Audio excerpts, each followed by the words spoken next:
आग गई चूल्हे में, लेकिन अगर चंद रुपयों की खातिर तुम अपना जमीर बेच रहे हैं तो इम्तियाज जलील तुम्हारे लिए सड़क पर खड़े रहकर भीख मांगेगा और वो पैसे तुम्हारे मुंह पर फेंक कर मारेगा। खून का सौदा मत करो। यही सौदा करते करते एक पूरी नस्ल निकल गई, पूरी नस्ल खत्म हो गई। वही धंधे, वही साजिशें, यहाँ से मुझे गिराओ, हैदराबाद से असद साहब को गिराओ। कब तक मेरे भाइयों, कब तक? अस्सलामु अलैकुम रहमतुल्लाहि व बरकातुहू। दोस्तों, अजीज साथियों, कैसे हो? उम्मीद है सब खैर और आफियत से होंगे। मेरा नाम मोहम्मद तालीम और आप देख रहे हैं कारी तालीम मेवाती यूट्यूब चैनल। दोस्तों, इम्तियाज जलील का एक बयान आया है, वो आप लोगों को सुनना चाहिए। और आपको तो बाखूबी मालूम होगा इम्तियाज जलील 2000 वोटों से कुछ हार चुके हैं। जी हाँ, अफसोस इस बात का है कि मुसलमानों ने उसको हरा दिया है। जी हाँ, उनको हराने के पीछे सिर्फ किसका हाथ है? वो मुसलमानों को ही हाथ है। उनके खिलाफ 28 या 27 मुसलमान खड़े हुए थे और इम्तियाज जलील को हराने के लिए। दोस्तों, महाराष्ट्र के अंदर से इम्तियाज जलील हार गए हैं और मुसलमानों को, बहुत से मुसलमानों को इस बात का बहुत दुख है। और क्योंकि मुसलमानों के लिए, हक के लिए आवाज़ उठाते थे और इम्तियाज जलील हार चुके हैं, तो उनका एक बयान आया है, वो आप लोगों को सुनना चाहिए कि इम्तियाज जलील उसमें क्या कह रहे हैं। इससे पहले अगर आप हमारे चैनल पर नए हैं, चैनल को प्लीज़ सब्सक्राइब करना, कमेंट करना, वीडियो को लाइक करना। चलिए दोस्तों, आज का वीडियो हम शुरू करते हैं कि इम्तियाज जलील उसमें और क्या क्या कह रहे हैं किस्से जो मेरी नाकामियों के, उन्हें क्या खबर है कि रुख बदल रही है हवा। पिछले 10 साल से आपने इसमें कमी नहीं, बल्कि हर बार ये बढ़ती ही जा रही है। आपने मुझे मौका दिया, बैरिस्टर असदुद्दीन अवैसी साहब, अकबरुद्दीन अवैसी साहब ने मुझ पर एतमाद जताया। 2014 में एमएलए बनाकर आप लोगों ने भेजा। 2019 के अंदर जब सारी दुनिया कहती थी कि एमपी बनना आसान नहीं है, लेकिन मेरे ये गयूर मुसलमानों ने, दलितों ने, पिछड़ों ने एक आवाज़ लगाई और अल्हम्दुलिल्लाह आपने पार्लियामेंट के अंदर मुझे भेजा। 2024 में जब हमें नाकामियों का सामना करना पड़ा तो यकीनन आप भी मायूस थे, मुझे भी अफसोस था, लेकिन उसके बावजूद भी मैं ये लेकर आगे बढ़ा कि आज जो भी होता है, अल्लाह जो भी करता है वो बेहतरी के लिए करता है। जो भी फैसला अल्लाह का होता है उसमें उसकी रजामंदी होती है। शायद हो सकता है कि अल्लाह ने वहाँ नाकामयाब किया था तो यहाँ कामयाब करने वाला है। अल्लाह ने यह सोचा होगा कि बैरिस्टर असदुद्दीन अवैसी साहब पार्लियामेंट में अकेले संभाल सकते हैं। असद साहब का वो बयान आज भी मेरे मोबाइल में है, जब असद साहब ने कहा था कि मुझे अफसोस है कि मेरा बाजू इम्तियाज जलील मेरे साथ में नहीं है। दोस्तों, मैं आज पूरे यकीन, पूरी जिम्मेदारी, एक सच्चाई के साथ मैं आपको ये बात बताना चाहता हूँ।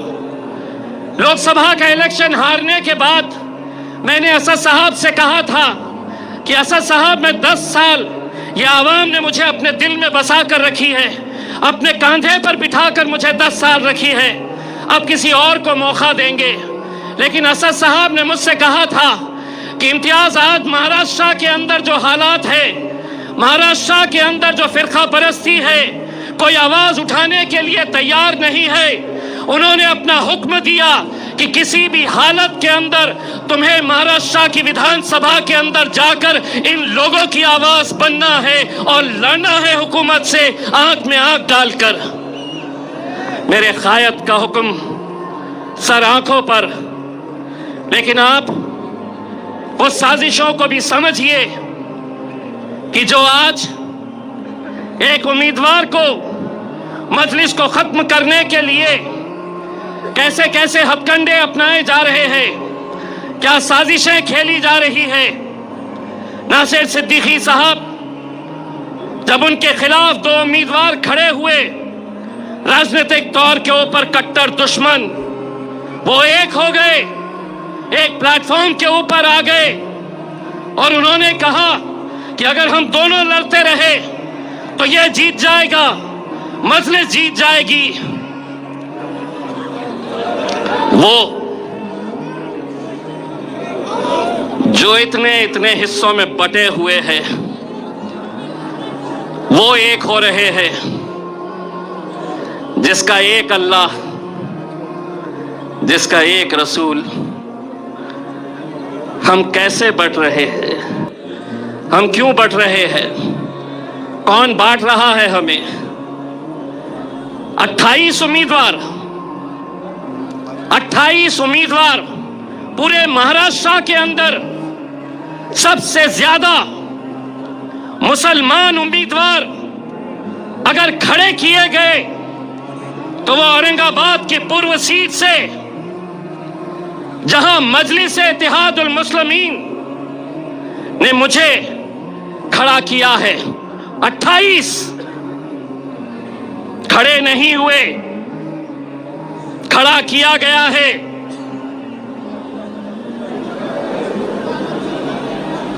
मिन्नतें की गई उन्हें समझाने की कि आज हालात क्या है। गाजापुर में हमारे घरों में घुसकर मारा गया, कोई आवाज नहीं, हमने आवाज उठाई। लोकसभा में वक्फ बोर्ड का बिल आया, जिन मुसलमानों ने 2-2 घंटे खड़े रहकर जिन्हें जिताया, वो लोकसभा से बाहर निकल गए। विधान परिषद महाराष्ट्र का पहली मर्तबा 40 सालों में एक भी मुस्लिम एमएलसी, एक भी मुस्लिम विधान परिषद के अंदर नहीं भेजा गया। रामगिरी जब हमारे हुजूर के खिलाफ, नबी करीम सल्लल्लाहु अलैहि वसल्लम के खिलाफ गुस्ताखी करता है, कोई नहीं, कोई नहीं,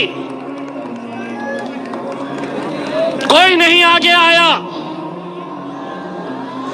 अरे हमारा वजूद, हमारी पहचान, हमारी शिनाख्त, हमारी जिंदगी जिसके लिए कुर्बान है,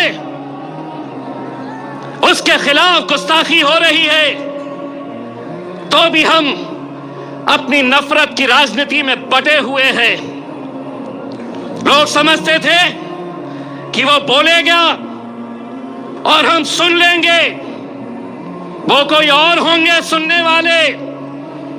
इम्तियाज जलील नहीं सुनेगा, तुम्हारे बाप से आंख में आंख डालकर टक्कर लेगा।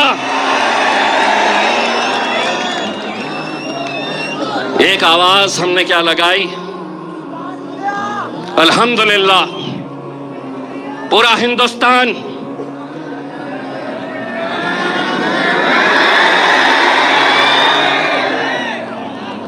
पूरा महाराष्ट्र बोले इतने कहां से आए? इतने एक पैगाम देने के लिए हम निकले थे और एक बार फिर से कह रहे हैं, एक बार फिर से कह रहे हैं, आप हमें गाली दो, हमारे खिलाफ बोलो, हम सुन लेंगे, लेकिन हुजूर के खिलाफ अगर कोई गुस्ताखी करेगा, ईंट का जवाब।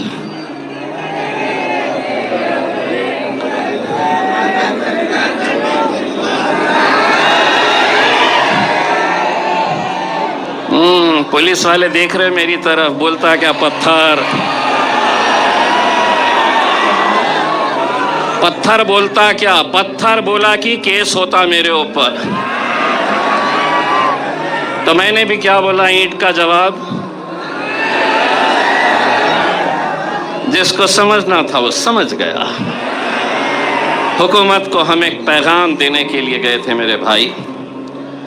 वो पैगाम था, बनकर तूफान, बगावत का सैलाब आएगा, अगर जुल्म हद से बढ़ेगा तो इनक़िलाब आएगा। मेरे भाई, इस इलेक्शन के अंदर मुझे तो ऐसा लग रहा है कि जितने मुसलमान उम्मीदवार खड़े हुए हैं उनकी लड़ाई भाजपा से नहीं है, उनकी लड़ाई शिवसेना से नहीं है। जहां 4 लोग जमा हो गए वहां बस इम्तियाज जलील, सिर्फ इसी का चर्चा। लेकिन हमारा मुकाबला भारतीय जनता पार्टी से है। कितने पैसे बांटेगा अतुल सावे, कितने बांटेगा?